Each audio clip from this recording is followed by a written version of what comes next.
Coaching and many other careers, you can have somebody that has certification after certification after certification with no practical experience. Yes. So that's something to keep in mind too.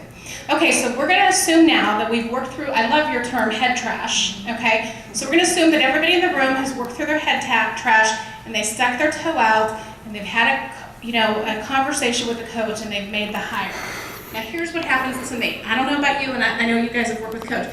As soon as I make that decision, even if it's not to work with a coach, but to make a big goal, or that I'm going to do something, it seems like as soon as I make that decision, I freeze.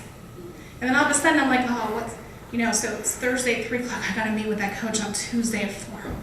How many more hours is it? I feel like I'm going to be held accountable. I immediately freeze up, and I'm somebody who wants to achieve. So how do you work, I'm just going to have two of you answer so we can stay on track, but Mary Lee, will you answer that? How do you keep people, because I know you've experienced this with a lot of your clients, and I want Judy to answer, how do you work them through that fear? The fear. That instant fear of like, okay, I'm committed, now I have to do it. Fear, we all have it. There's anxiety and there's fear.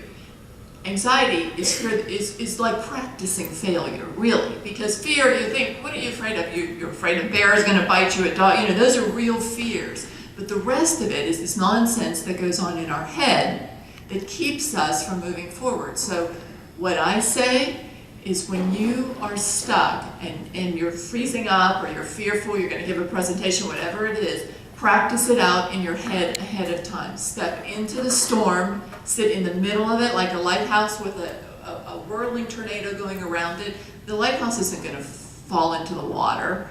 Sit with that fear. Understand what it is. Let it resonate with you, because if you don't, that feeling that you're afraid to feel is going to run the rest of your life.